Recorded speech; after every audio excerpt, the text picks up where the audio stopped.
السلام عليكم ورحمة الله تعالى وبركاته.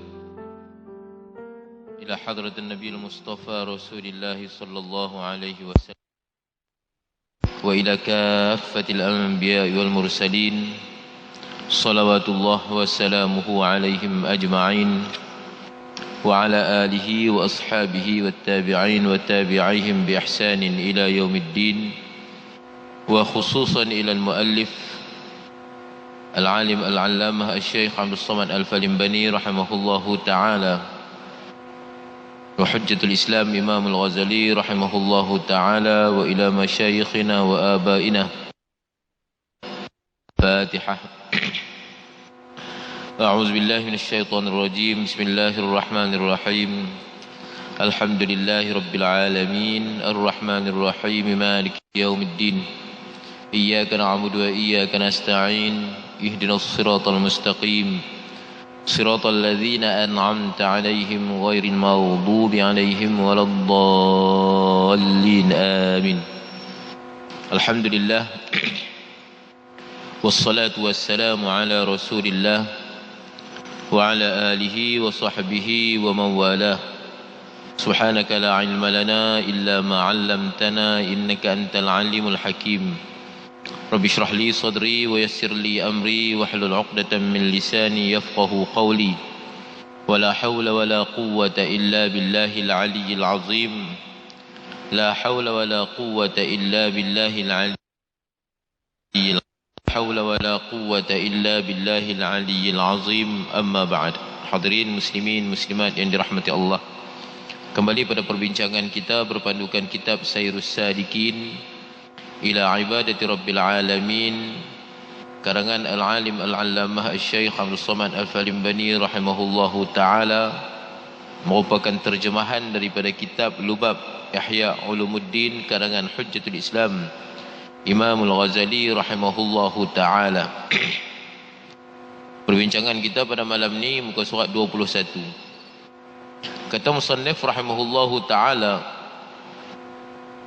dan disebutkan oleh Al-Alif dan disebut oleh Al-Arif Billah Al-Syeikh Qasim Al-Halabi di dalam kitabnya yang bernama Sayrus Suluk, itu ada 7 martabat. Yang pertama, nafsul ammarah namanya, dan iaitu ada baginya 6 perkara. Pertama baginya perjalanan, kedua baginya alam, ketiga baginya tempat, keempat baginya hal, kelima baginya wirid, keenam baginya sifat. Jadi apa yang kita nak bincang malam ni masih lagi di bawah tajuk kita, Al-Babul Awal fi Bayani Ajaibil Qalbi. Bab yang pertama pada menyatakan keajaiban hati. Jadi kita sekarang ni berada di juzuk yang ketiga daripada kitab Sayrus Salikin ila Ibadati Rabbil Alamin. Musannif rahimahullahu ta'ala mulakan dengan sabdaan Nabi sallallahu alaihi wasallam, ala wa inna fil jasadi mudghah idza saluhat saluhal jasadu kulluh idza fasadat fasadal jasadu kulluh ala wahyal qalb. Jaga-jaga kata Nabi kita Muhammad sallallahu alaihi wasallam, wa inna fil jasadi mudghah, sesungguhnya mudghah yakni ada seketul ataupun sepotong daging, idza saluhal jasadu kulluh, apabila baik seketul daging itu nescaya baiklah seluruh anggota. Namun wa idza fasadat fasadal jasadu kulluh, apabila rosak seketul daging itu maka rosaklah seluruh anggota. Ala wahyal qalb, kata Nabi kita Muhammad sallallahu alaihi wasallam, ketahui olehmu ia adalah merupakan hati. Jadi dalam membincangkan tentang hati, Syekh Abdul Somad Al-Falimbani rahimahullahu ta'ala menyebut tentang 4 perkataan, iaitu al-qalbu wal-ruhu wal-nafsu wal-aqlu. 4 perkara ini merupakan hakikat yang sama, namun mempunyai apa dia? Qalbun. Yang pertama qalbun, yang ini kita terjemah dengan perkataan hati. Waruh, dan yang kedua ruh. yang ketiga nafsu, yang keempat akal. Jadi sekarang ni kita dalam membincangkan tentang mengetahui makna qalbun, makna ruhun, makna nafsun dan juga makna aqlun. Dan musannif rahimahullahu taala sebut dah dulu apa yang dikatakan qalbun, apa yang dikatakan ruhun, apa yang dikatakan nafsu. Sekarang kita masih di bawah perbincangan tentang nafsu. Dulu musannif rahimahullahu taala sebut kepada kita, ambil daripada kitab Ihya Ulumuddin, Imam Al-Ghazali rahimahullahu taala menyebut pembahagian hati, pembahagian nafsu itu kepada tiga.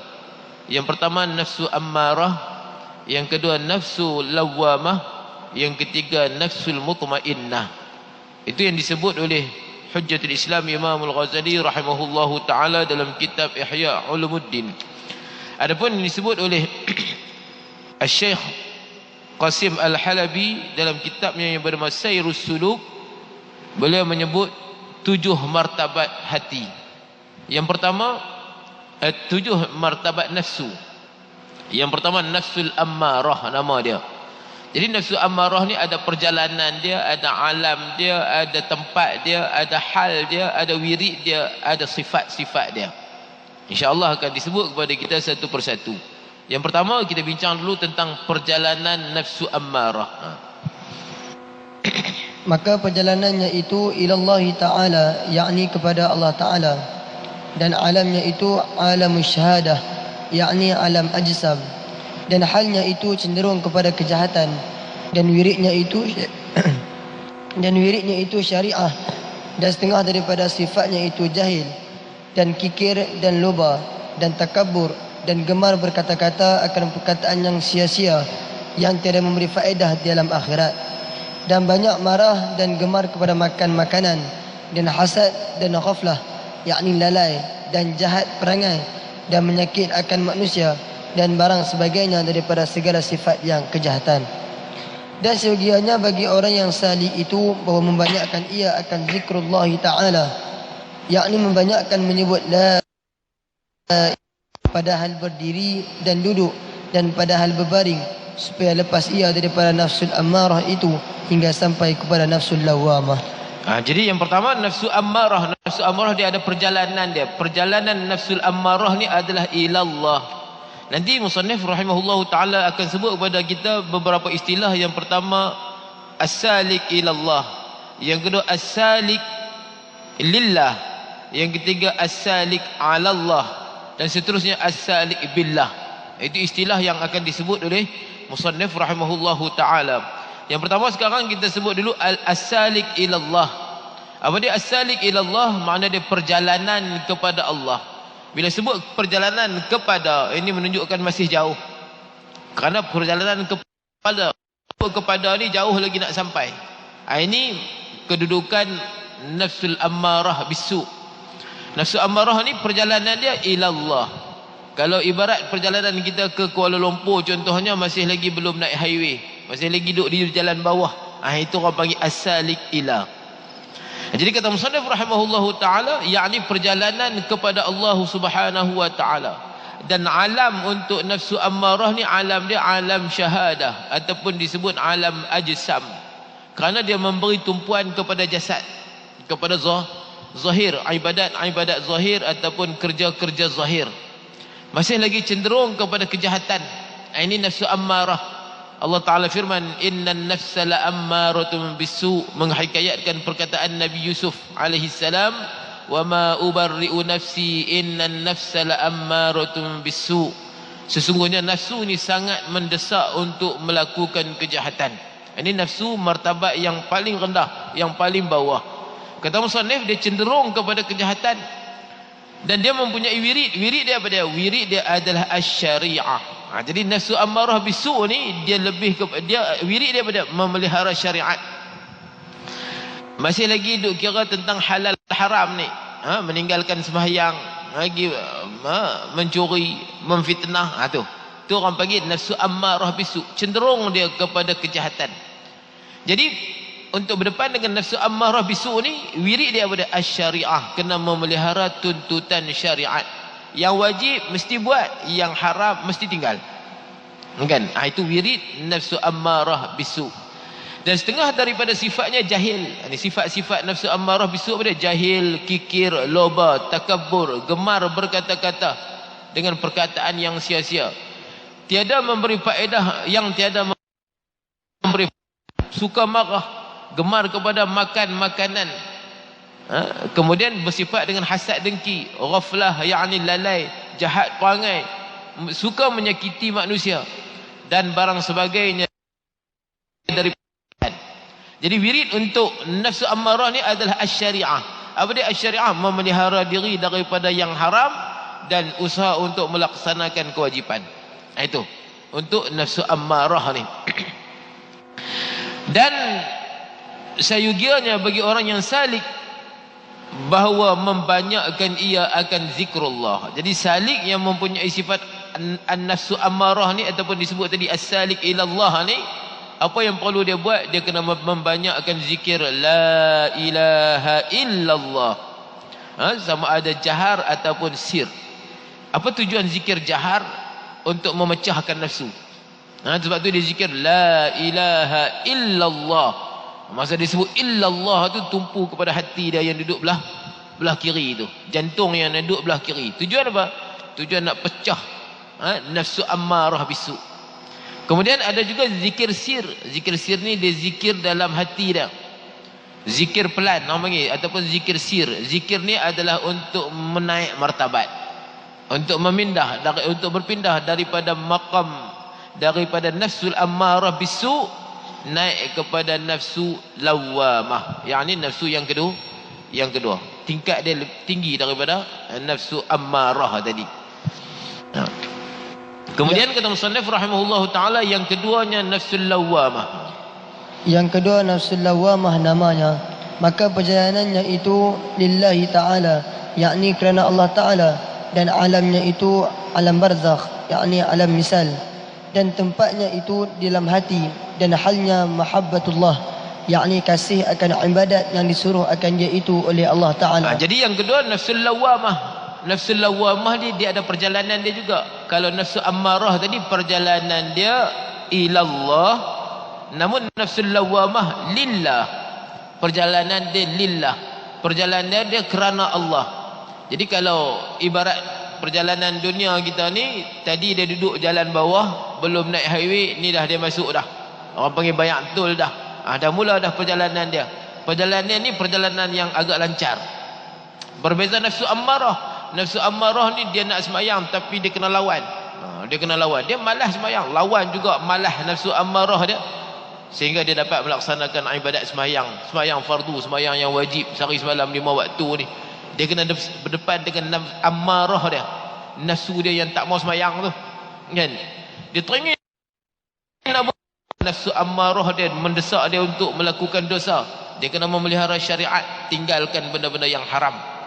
Itu orang panggil as-salik ilallah. Sekarang dah ibarat naik duduk atas highway dah, banyak tol dah. Ni orang panggil as-salik lillah. Berjalan kerana Allah. Alam dia apa dia? Alam dia alam barzakh. Tadi kalau tadi ni orang panggil nafsu ammarah tu alam dia alam ajsam. Makna lebih kepada jisim dia. Tuntutan jasad dia. Kan? Keinginan syahwat dia. Tuntutan jasad lah. Apa orang panggil kecenderungan nafsu dia kepada kepentingan jasad. Rehat banyak, tidur banyak, main banyak, kan? Lalai banyak, sembang banyak. Itu semua ajsam dia. Tuntutan jasad dia. Jadi kecenderungan kepada tuntutan jasad secara mutlak itu disebut nafsu ammarah. Adapun nafsu lawamah tidak. Nafsu lawamah ni alam dia, istilah ni, alam dia alam barzakh. Bila sebut barzakh, dia tak kalut kepada jasad dia dah. Lebih kepada roh. Orang panggil alam barzakh. Jadi tempat dia, kalau apa orang panggil nafsu ammarah tadi, tempat dia adalah jasad, kan? Adapun nafsu lawamah ni tempat dia adalah hati. Keadaan dia mahabbah. Apa dia mahabbah? kasih beribadat kepada Allah Subhanahu wa taala, suka melaksanakan perintah Allah Subhanahu wa taala. Itu orang panggil mahabbah, kan? Yang amarah tadi tak, yang amarah tadi memang tak suka untuk melakukan ibadat, bahkan dia suka untuk melakukan maksiat. Lawamah tak, lawamah dia disuka melakukan taat. Nah, itu orang panggil halnya adalah mahabbah. Apa dia mahabbah? Kasih akan ibadah yang disuruh akan dia oleh Allah Subhanahu wa taala. Dan wiridnya itu ilmu tariqah, dan sifatnya itu laum, yakni mencela akan kejahatan dan menyesal akan dirinya jika taksir daripada berbuat kebajikan, dan banyak fikir dan ujub dan riak, dan banyak i'tirad atas manusia, dan suka ia jadi masyhur kepada orang banyak, dan suka ia jadi penghulu orang, kerana lagi tinggal sertanya setengah daripada beberapa sifat nafsul ammarah. Tetapi adalah segala sifat ini bahawa melihat ia akan yang benar itu benar, dan yang batil itu batil. Jadi kata musannif, tariq wirid dia. Tadi kalau wirid nafsu ammarah adalah asy-syari'ah, adapun wirid nafsul lawamah adalah tariqah. Masalah syariat insya-Allah. Untuk melakukan perkara yang wajib, ibadat-ibadat zahir insya-Allah. Dia tak, bahkan sebahagian daripada maksiat batin dia pun dah dia tinggalkan. Dia sentiasa melakukan kewajipan zahir, bahkan kebanyakan dia sudah melakukan dan juga sudah melakukan beberapa ibadat batin. Ini untuk nafsul lawamah ni. Tak jalan dia pada wirid dia adalah ilmu tariqah. Jadi dia tak kalut dah. Dia tak bab masalah tinggal semayang insya-Allah tak berlaku pada diri dia, kan? Masalah nak mencurikan, nak fitnahkan, nak mengumpat orang tak ada dah untuk nafsul lawamah ni. Namun sesekali dia terlibat dengan maksiat. Maksiat apa? Maksiat riak, kan? Maksiat ujub, maksiat i'tirad atas manusia. Masih lagi ada i'tirad. I'tirad ni dia komplain, hati dia duk komplain orang. Kau ni tak kena, kau ni tak kena. Masih lagi ada. Ujub masih lagi ada, riak masih lagi ada. Kemudian keinginan kepada masyhur, suka dipuji, suka diangkat untuk menjadi ketua dan sebagainya. Masih ada dalam diri orang yang mempunyai nafsul lawamah. Namun dalam masa yang sama dia lawan perasaan tadi. Apabila dia terlibat dengan maksiat, dia segera kembali bertaubat kepada Allah Subhanahu wa taala. Itu orang panggil lawamah. Lawamah ni dia mencela diri dia apabila melakukan kemaksiatan, apabila lakukan kejahatan. Berbeza nafsu ammarah tadi. Nafsu ammarah dia selesa dengan kejahatan yang dia buat, kan? Adapun nafsu lawamah tidak. Apabila dia buat maksiat dia rasa bersalah. Dia mencela diri dia. Dia mengaku, ya Allah, aku terlibat lagi dengan maksiat, ya Allah, astaghfirullahalazim, astaghfirullahalazim. Masih ada, kan? Dia berusaha untuk menghilangkan diri dia daripada sifat riak. Dia berusaha untuk tak buat perkara-perkara yang boleh menyebabkan timbulnya perasaan riak. Namun masih ada dalam dalam hati kecil dia keinginan untuk diketahui amal ibadat dia. Tu orang panggil nafsul lawamah. Teruskan. Dan diketahuinya bahawa segala namun kata musannif, dia ni adalah orang yang melihat kebenaran itu benar, kebatilan itu batil. Tak betul, dia nampak. Dia nak buat segala perkara yang diperintah oleh Allah, sama ada ibadat zahir ataupun ibadat batin. Namun masih lagi dia tak mampu untuk melaksanakan sepenuhnya. Dan diketahuinya bahawa segala sifat yang tersebut itu kejahatan yang dicela oleh syarak, padahal belum kuasa ia berlepas daripadanya. Tetapi adalah ia dalam memerangi akan nafsul ammarah yang bersifat dengan yang demikian itu. Dan adalah bagi orang yang mempunyai nafsul lawamah pada martabat ini, gemar ia dalam mujahadah, yakni dalam memerangi akan nafsunya yang ammarah itu, dan gemar ia muafakat akan syariah. Dan lagi baginya beberapa amal yang soleh daripada semua. Jadi orang yang mempunyai nafsu ammarah ni, dia selalu bertahajud, dia selalu puasa sunat, dia suka bersedekah dan sebagainya.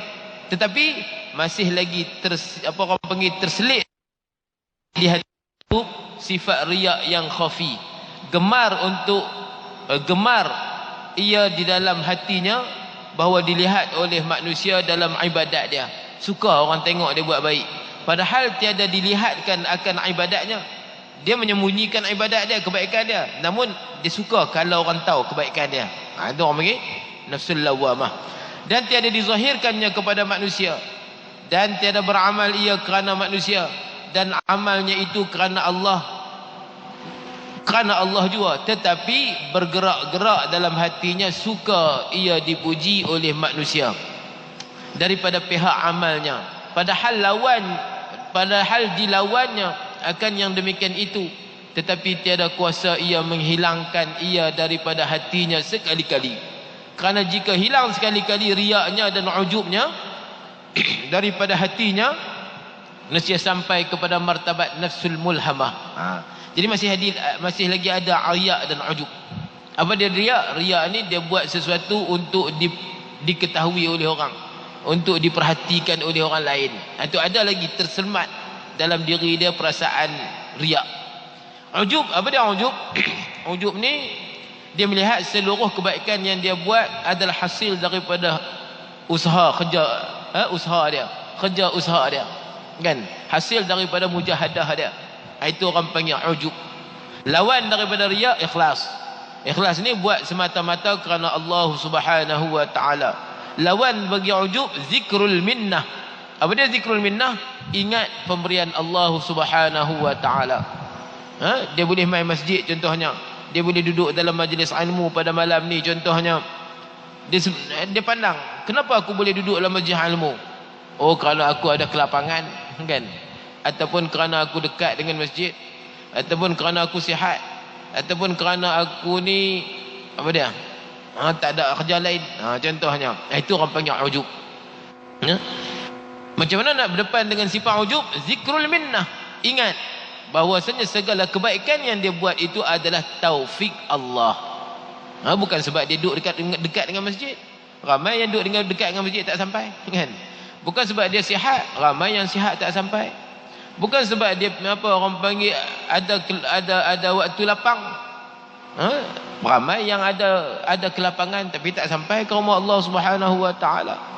Jadi yang kita boleh duduk dalam majlis ilmu, dalam rumah Allah ketika ini kerana apa? Semata-mata taufik Allah. Allah buat bagi kita beribadat kepada dia. Itu orang panggil taufik. Khalqut ta'ati lil 'abdi. Allah menjadikan ketaatan kepada hamba dia.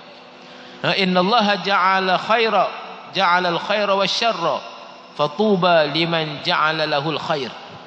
Allah Ta'ala buat kebaikan, Allah Ta'ala buat juga kejahatan. Maka beruntunglah orang yang Allah Ta'ala jadikan kebaikan untuk diri dia, kan? Allah Ta'ala buat beri kebaikan itu kepada kita. Beruntung. Jadi kebaikan yang kita boleh buat baik itu sebab Allah Ta'ala beri kebaikan itu kepada kita. Itu orang panggil zikrul minnah. Ingat pemberian Allah. Ketika kita beribadat kepada Allah, ingat yang kita boleh ibadat ni kerana kita diberi taufik oleh Allah Subhanahu wa taala. Itu orang panggil zikrul minnah. Untuk buang sifat ujub. Jadi kata musannif rahimahullah taala, orang yang mempunyai sifat lawamah ni, nafsul lawamah ni, masih lagi tersemat sifat ujub dalam diri dia. Dia tak mampu nak buang. Dia perlu mujahadah lagi. Dia perlu berzikir lagi. Zikir dia apa dia? Wirid dia apa dia? Wirid dia adalah Allah, Allah, Allah, kan? Dia tak zikir la ilaha illallah lagi. Dia zikir dia dah naik dah, iaitu zikir dia Allah, Allah, Allah. Dalam keadaan berdiri, dalam keadaan duduk, dalam keadaan berbaring, dalam keadaan apa sahaja keadaan dia, sentiasa dengan zikrullah Allah, Allah, Allah, kan? Kemudian yang ketiga nafsul mulhamah namanya. Maka perjalanannya itu ala Allah, yakni bahwasanya orang yang salik pada martabat ini tiada jatuh tilik mata hatinya itu melainkan atas syuhud akan perbuatan Allah Ta'ala, kerana telah nyata hakikat iman dan yakin dalam hatinya bahwasanya sekalian perbuatan itu terbit daripada kudrah Allah Ta'ala, dan selain daripada Allah Ta'ala itu tiada sekali-kali pada hakikatnya itu mempunyai perbuatan, dan telah fana ia daripada perbuatan barang yang lain daripada Allah Ta'ala dalam syuhud akan perbuatan Allah Ta'ala. Yang ketiga kata musannif rahimahullah ta'ala, nafsu mulhamah. Jadi kita tahu kedudukan martabat nafsu ni, kita boleh tengok dari kita. Tepuk dada tanya iman kita duduk tang mana? Kita duduk tang amarah ke? Ataupun kita dah pergi kepada lawamah, ataupun dah naik sampai peringkat mulhamah. Bolehlah kita tepuk dada, tanya diri kita, kita ni kecenderungan kita kok mana, nafsu, kedudukan dia. Jadi kata musannif rahimahullah ta'ala, yang ketiga nafsu mulhamah. Nafsu mulhamah ni dia ada perjalanan dia. Perjalanan dia pada alallah, kan? Tadi mula-mula ilallah, kemudian lillah, kemudian alallah. Apa dia alallah? Ay ala musyahadatillah. Tadi lillah, li ajlillah, kerana Allah. Alallah ay ala musyahadatillah. Dia beribadat, perjalanan dia atas musyahadah Allah Subhanahu wa taala. Apa dia musyahadah Allah? Mata hati dia sentiasa melihat perbuatan-perbuatan Allah Subhanahu wa taala. Apa saja yang berlaku di depan dia, dia nampak itu adalah perbuatan Allah. Sama ada baik ataupun buruk, dia melihat semua itu adalah perbuatan Allah Subhanahu wa taala. Wallahu khalaqakum wa ma ta'malun. Allah Ta'ala buat kamu dan juga Allah Ta'ala buat perbuatan kamu. Jadi apa saja yang berlaku, dia pandang. Dia pandang apa? Dia syuhud. Dia syuhud apa? Hati dia melihat. Semua itu adalah ketentuan-ketentuan Allah Subhanahu wa Ta'ala. Perbuatan-perbuatan Allah Subhanahu wa Ta'ala. Qada dan qadar Allah Subhanahu wa Ta'ala. Ya.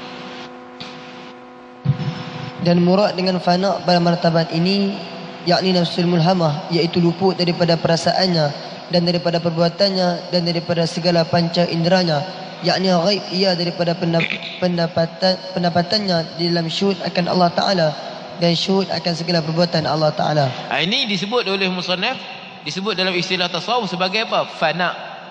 Fana af'al orang panggil.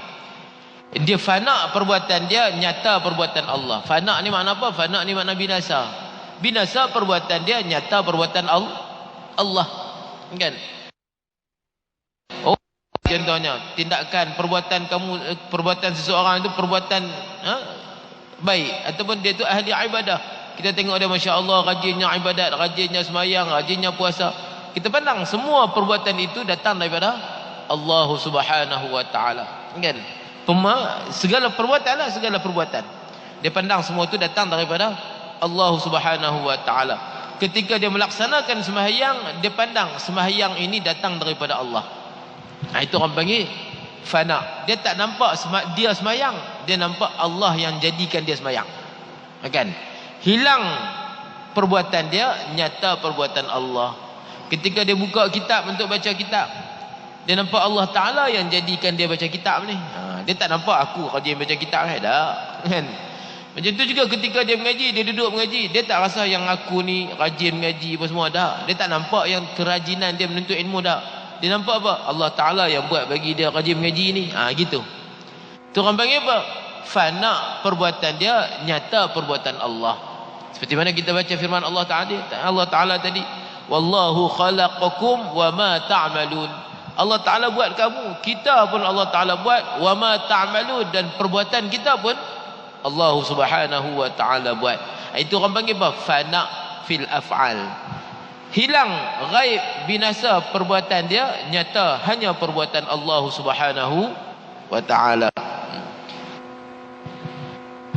Dan murad dengan fana pada nafsul mutmainnah yang lagi akan datang itu fana segala sifatnya dan syuhud ia akan sifat Allah Ta'ala.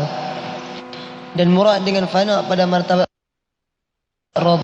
itu fana dirinya daripada segala sifat basyariah di dalam syuhud akan ahadiyah Allah Ta'ala, kerana pada martabat nafsul radiyah itu telah hampir ia pada maqam baqa, dan maqam itu iaitu martabat nafsul mardiyah yang lagi akan datang bicaranya itu. Jadi di sini musannif sebut setiap maqam tu dia ada, setiap martabat nafsu dia ada fana dia.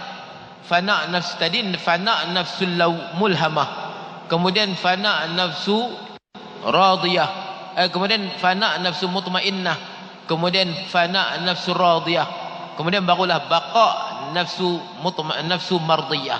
Tu dia ada istilah-istilah tasawuf dia. Jadi kita sebut tadi fana pada nafsu mutmainnah, iaitu fana af'al. Hilang perbuatan dia, nyata perbuatan Allah Subhanahu wa taala. Syuhud perbuatan Allah Subhanahu wa taala. Kemudian bila naik apa orang panggil nafsu radiyah, martabat nafsul radiyah, di situ ada fana juga.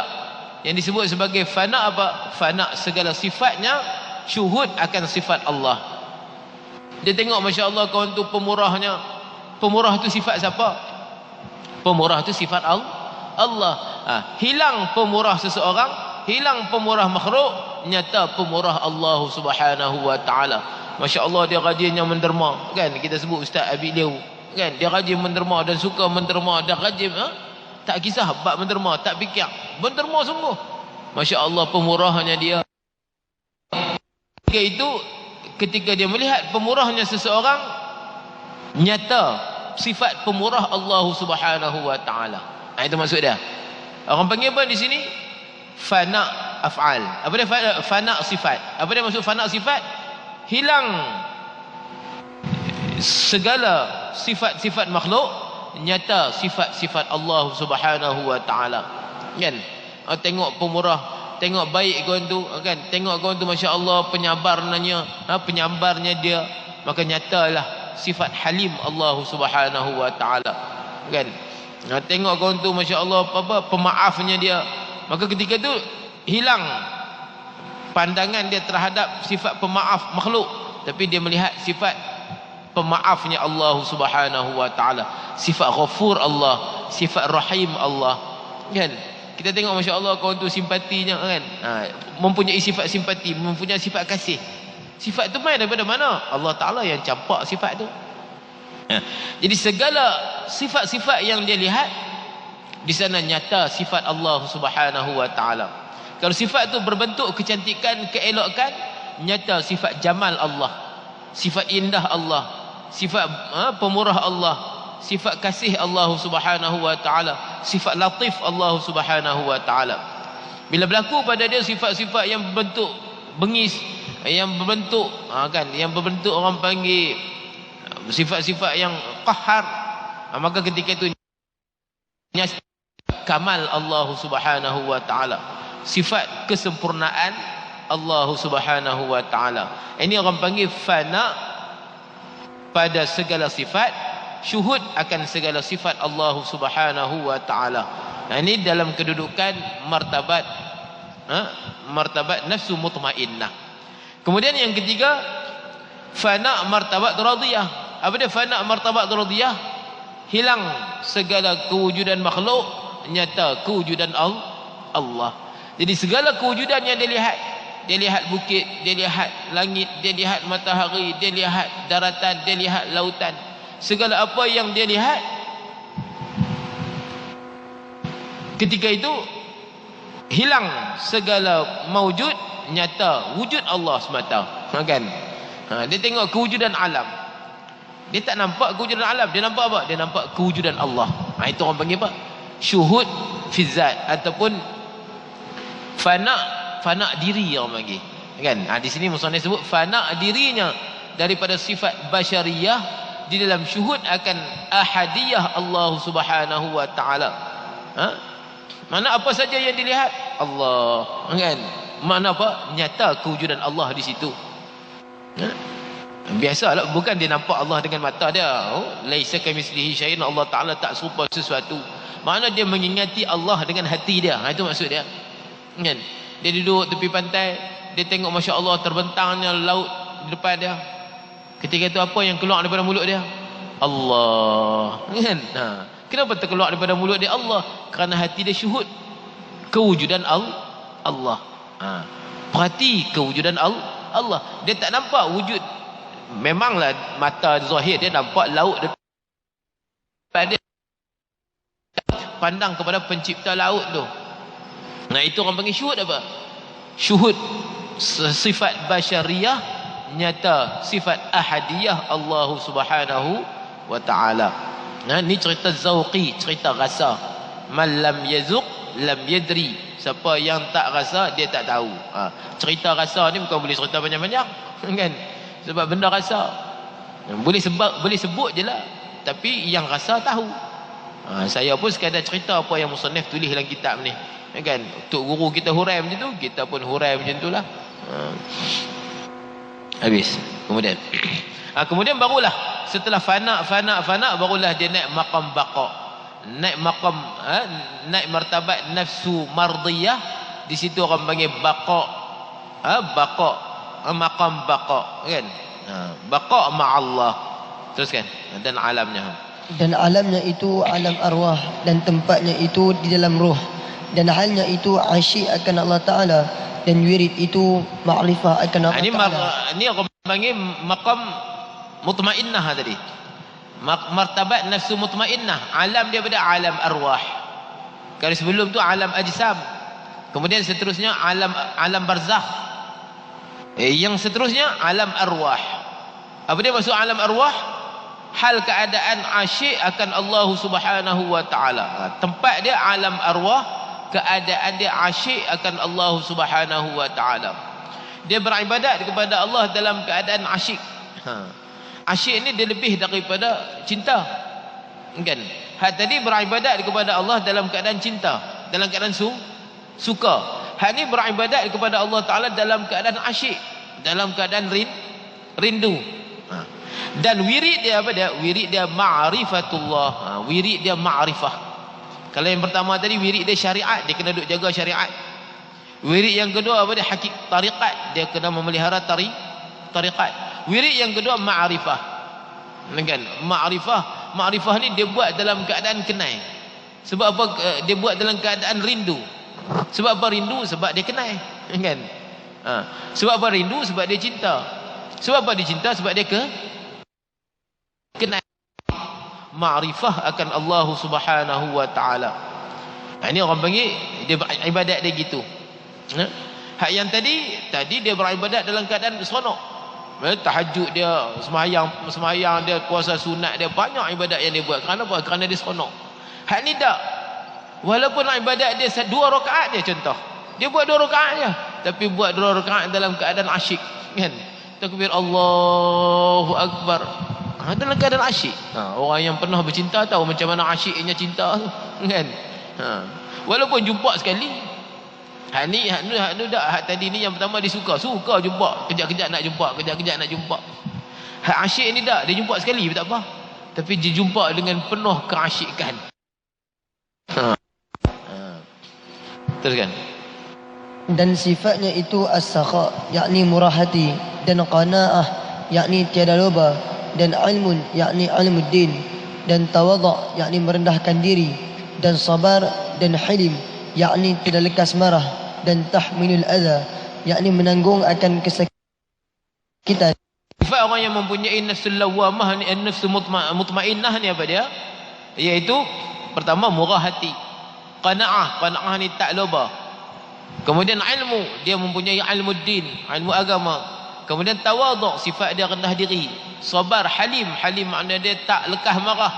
Kemudian tahammulul adha ni menanggung karenah masyarakat, kan? Disakiti. Kadang-kadang orang mai ziarah dia, kan? Bukan waktu ziarah. Saya ingat lagi guru saya, orang mai ziarah dia pukul 3 pagi, buka pintu, kan? Buka, layan tetamu. Sedangkan benda tu menyusah. Tahammulul adha. Apa dia tahammulul adha? Tanggung karenah masyarakat ni. Disakiti. Mana orang menyusahkan dia tak apalah. Itu orang panggil tahammulul adha. Kemudian memaafkan daripada kesalahan manusia. Orang buat salah kat dia cepat memaafkan. Menunjukkan manusia atas jalan amal soleh, berdakwah, mengajak manusia kepada Allah, dan atas berbuat kebajikan. Menerima ia akan uzur daripada manusia. Mudah memaafkan. Kemudian syuhud ia akan bahawasanya segala perbuatan manusia dan segala binatang ada di dalam genggaman Allah Subhanahu wa taala. Dia berarti semuanya adalah di bawah qada dan qadar Allah, di bawah genggaman kudrat Allah Subhanahu wa taala. Syuhud segala perbuatan dirinya, yakni adalah syuhud segala perbuatan diri makhluk lainnya terbit daripada Allah Subhanahu wa taala. Fana perbuatannya, perfana perbuatan sekalian yang lain daripada Allah Ta'ala di dalam perbuatan Allah, dan dinamakan oleh ulama sufi sebagai fana af'al, seperti mana kita hurai tadi.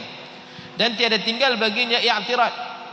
Apabila dia melihat semua itu adalah perbuatan Allah, maka ketika itu tidak berlaku dalam diri dia i'tirad. I'tirad apa? Dia komplain. Tak ada istilah komplain. Awak buat macam tu, awak buat macam ni, kenapa jadi gitu, kenapa jadi gini. Kan Nabi kita Muhammad sallallahu alaihi wasallam seorang sahabat menceritakan bagaimana dia hidup bersama Rasulullah. Bertahun-tahun dia hidup bersama Rasulullah sallallahu alaihi wasallam, berkhidmat dengan Rasulullah sallallahu alaihi wasallam. Rasulullah tak pernah kata kepada dia, kenapa buat macam ni? Kan? Kenapa buat begitu? Tak pernah komplain, tak pernah i'tirad, tak pernah tanya kenapa buat macam ni, tak buat macam ni. Tak. Tu orang yang berkhidmat dengan Rasulullah, khadam Rasulullah. Tak pernah Rasulullah tanya sedemikian. Kenapa? Kerana memandang semua itu adalah af'al Allah. Semua perbuatan Allah. Apa yang berlaku dah ditakdirkan oleh Allah Subhanahu wa taala. Tak perlu dah tanya sebab apa buat macam ni, sebab apa buat macam tu. Kan?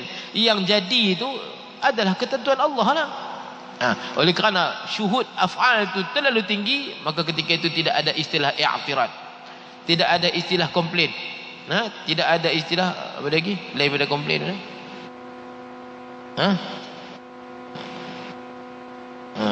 I'tirad, komplain lah. Kan? Mencela sebagainya. Dan adalah dan setengah daripada sifatnya asyauq, yakni rindu dan menangis dan susah hati dan enggan dia daripada segala makhluk, dan masyghul ia dengan berbuat ibadat akan Allah Subhanahu wa taala. Sifat dia rindu kepada Allah Subhanahu wa taala. Tak suka dia berjumpa dengan makhluk. Kan? Diceritakan macam mana Nabi Musa alaihi salam. Nabi Musa ni Imam Ghazali cerita dalam kitab Minhajul Abidin. Nabi Musa alaihi salam ketika mana bermunajat dengan Allah 40 hari. Bermunajat 40 hari. Setelah selesai bermunajat dengan Allah Subhanahu wa taala 40 hari itu turun daripada Bukit Tursina. Dalam perjalanan jumpa manusia, dengar manusia bercakap, nak termuntah. Kan? Bunyi ya Allah huduhnya, suara manusia itu dah huduh dah. Kenapa? Tadi dia bercakap dengan Allah. Wa kallamallahu Musa taklima. Dia berbicara dengan Allah, perbicaraan yang laisa kamitslihi syai'un, yang tidak serupa sesuatu. Tak tergambar dalam kaifiat, di sisi kita tak tahu macam mana. Itu serah pada Allah Subhanahu wa taala. Namun apa yang berlaku pada Nabi Musa setelah bermunajat dengan Allah Subhanahu wa taala, turun daripada Bukit Tursina, jumpa manusia, dengar suara manusia dah muak. Kan? Nak termuntah dengar suara manusia. Kenapa? Dia betapa indahnya dia bermunajat dengan Allah Subhanahu wa taala. Begitu juga orang yang bukan nafsu mutmainnah ni. Dia tak seronok bersembang, tak minat. Bersembang layan gitulah, tapi hati dia tak. Hati dia sentiasa dengan Allah Subhanahu wa taala. Itu mana dia enggan daripada segala makhluk. Masyghul ia dengan ibadat akan Allah Subhanahu wa taala. Masyghul ia dengan zikrullah. Jadi setiap detik, setiap waktu, setiap ketika sentiasa dia dengan zikrullah. Alladzina yadhkurunallaha qiyaman wa qu'udan wa 'ala junubihim. Mereka yang ingat kepada Allah, mereka yang sebut Allah dalam keadaan berdiri, dalam keadaan berjalan, dalam keadaan qiyaman wa qu'udan, dalam keadaan berdiri, dalam keadaan duduk, dan juga dalam keadaan mengiring. Sentiasa.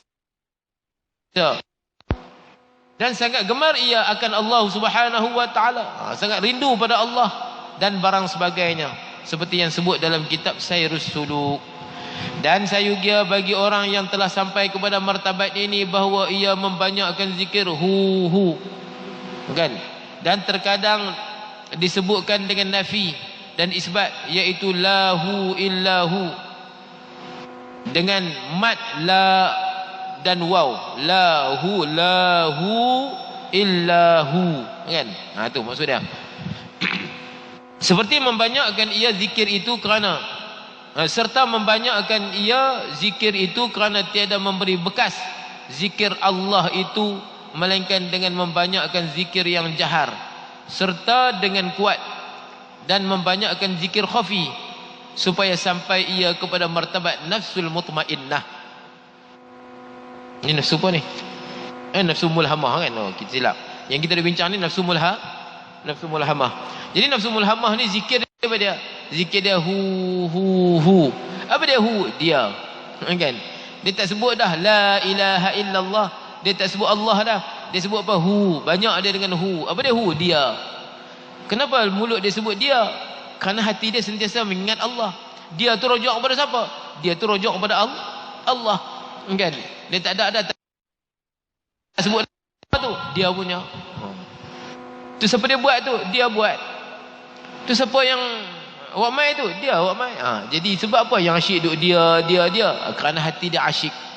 Kerana hati dia terlalu rindu. Orang tanya siapa dia? Dia.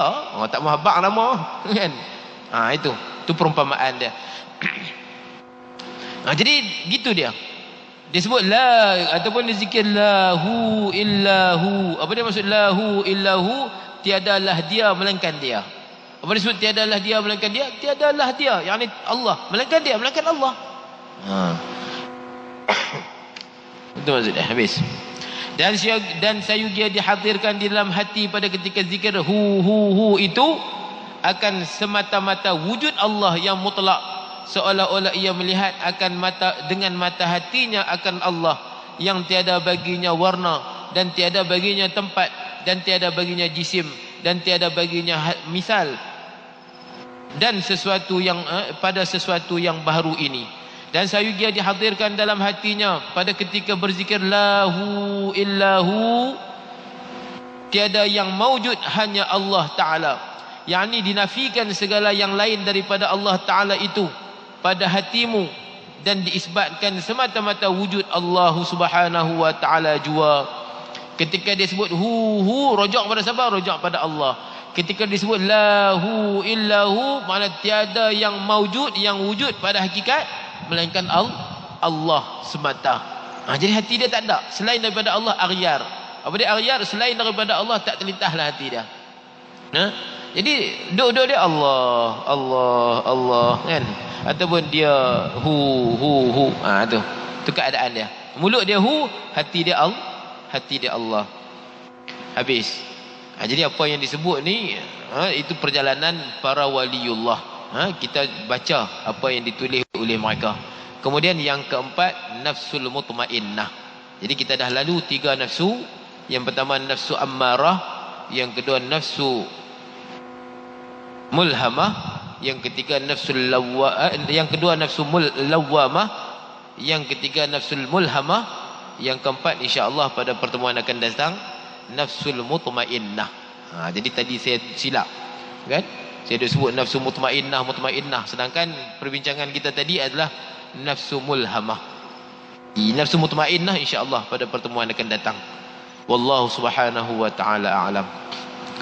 Bismillahirrahmanirrahim. Alhamdulillahirabbil alamin, wassalatu wassalamu ala asyrafil anbiya'i wal mursalin wa ala alihi wa sahbihi ajma'in. Allahumma anfa'na ma 'allamtana wa 'allimna ma yanfa'una wa zidna 'ilma warzuqna fahma. Allahumma arzuqna fahman nabiyyin wa hifdzal mursalin wa ilhamal malaikatil muqarrabin wahdina bihidayatil 'arifin. Allahumma waffiqna li ta'atik wa atmim taqsirana wa taqabbal minna. Allahumma ij'al a'malana khalisatan liwajhikal karim. Wa sallallahu ala sayyidina Muhammadin wa ala alihi wa sahbihi wasallam. Walhamdulillahi rabbil alamin.